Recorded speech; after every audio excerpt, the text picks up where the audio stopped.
kind of been left and forgotten about, and sat there and kind of worked on revitalizing them and putting them back together.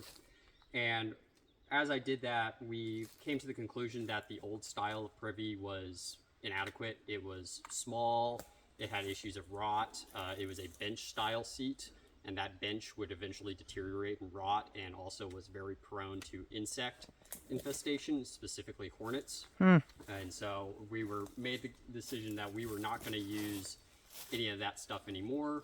And Aaron actually found a plastic polycarbonate, like a privy seat, a raised seat that we've been using since, and that has proven to be a significantly better thing.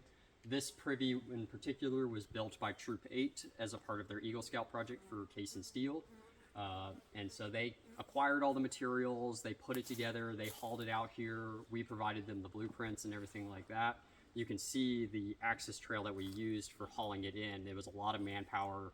In particular, the pit itself is one of the deepest here in the park. We purposely dug it very deep because we wanted to make sure that it had adequate space within it, but also to give that material inside time to decompose and break down as a part of waste control.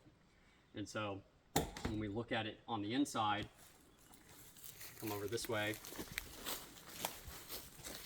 we have the seat, but we also wanted to help with ventilation, because that is a common ASTN we get, is the smell coming from our privies is not the most pleasant of smells, especially in the summertime. So one of the ways we could work on that was by including a vent pipe to help with the airflow, because everything's supposed to kind of go in and come back out through the pipe is how the airflow is supposed to move in and out through it.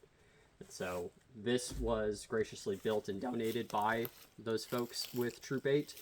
And then we have since figured out the funding and the budgeting and the materials list for these and kind of optimized it and figured out that we can build these same structures within the state for a little bit over $800, if I remember right. $800 and $1,000. Yeah, it's between $800 and $1,000 depending on